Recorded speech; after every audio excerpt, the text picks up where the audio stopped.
Hello, this is Mark Medore. A few folks requested a little bit more detail in the tying of a spay fly. I'll cover the attaching of materials and wings.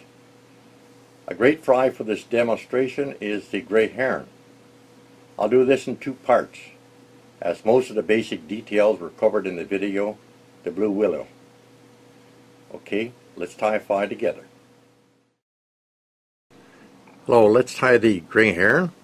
To start, we require an oval gold, counter rib, oval silver, flat marlar, and a piece of yellow wool.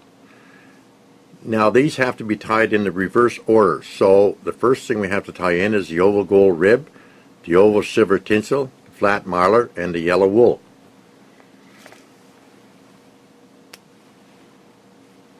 The oval gold is tied on the near side of the hook underneath. Just tie it in tightly. And that's tied on the near side of the hook, right here, because it goes in the reverse order. The next piece is the oval silver tinsel. Again, that's tied underneath, but on the far side of the hook, right underneath. Take a look here, right there. Put that away. The third piece is a flat mylar. That's tied on the far side of the hook also. Now I tie this right down below the hook because I don't want to start too high, so I tie it right underneath there. And the last piece is the yellow wool for this particular fly.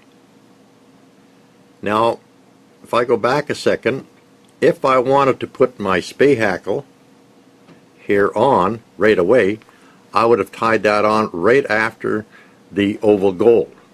But since I'm going to tie it on after the yellow wool, so I'll show you where I'm going to tie it in. But if you want to tie it in, you have to tie it in after you put on the counter rib.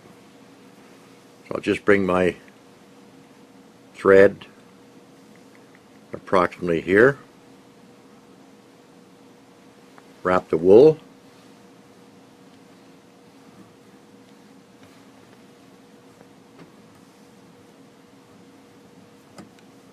approximately there,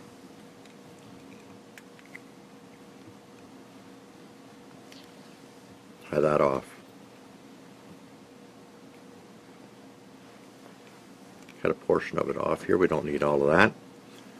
Now if I'm going to tie in my spay hackle, in this case I'm going to tie it in at this location. It's just a matter of tying it in securely. Now where you tie the location of your spay hackle many times will depend on what you want to achieve and the materials you have on hand. Today I'm using a peafowl feather, pheasant feather. You can use Chinese cock hackle, large, and start it at the beginning if you wish. You can use schlappen. You can use here's a piece of blue-eared pheasant. The trouble with the blue-eared pheasant, for instance, you can only get about three good wraps out of it, and I need 4 or 5. So if I was to use the blue-eared pheasant, I would probably put it further down the body, which you can do, or right down just before I put my throat on. So that concludes really part 1 of tying in the required materials to tie this fly. This will end part 1. I'll see you in part 2 with the wings. Thank you very much. Hello, this is part 2 of tying the gray heron fly, but as an afterthought, if I was tying an orange heron, for instance, I could take a slip of orange, just like this, cut off the bottom end if I was tying the orange heron, Sid Glasgow fly, for instance, a very good fly, and just apply that like that. And it's just that simple to apply a strip wing feather on that, as long as you prepare your base and strip a little bit off the bottom of the feather. It goes on very easily. Now, if I did not have two good feathers, such as this, I could just use one side only. I could take a feather, straighten out the tips a little bit, like that, 1/4 inch wide approximately, 1/8 on each side, fold it in two, just like that, fold it in two, put it on top of the shank of the hook, line up for the length that you want, make sure it's right down dead center, soft loop, tie it down, straighten it out a little bit, and there you have a single strip that makes a great spay fly just as it is. One single piece. Now if you wanted to put two wings, you could take a left and a right of a bronze madder, strip it down, again about 1/8 on each side, a left and a right, cut it off at the stem, ensure you keep the stem. By having the stem on there, you can play with this feather all day, 4 or 5 times of practice, if not, and make mistakes. It don't make no, never mind. Now I'm going to show you another way. I did show you on tying the blue willow, one way of putting on these wings, and here's another way. You can take your two strips like that, side by side, put them together as if you had a set of married wings. It will be the same thing. Straighten them out, get them to cooperate. Now they stick up like that.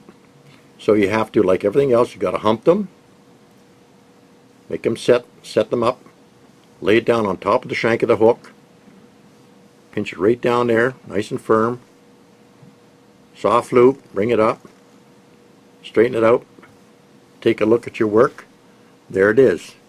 That's a set of bronze mallard wings, a left and a right, as you can see. And it's no more difficult than that. It's just a different, there is no right way or wrong way of doing this. Different people have different techniques. I've just shown you a couple. Now it's just a matter of forming a head, flatten your thread, climb up that hump, so you can make a nice neat head. Sure I covered it all. Your wing intact. Whip finish.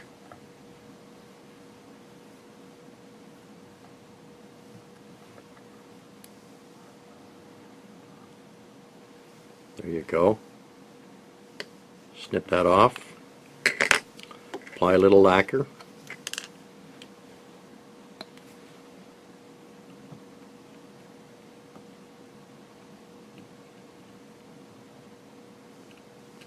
There you go. No more difficult than that.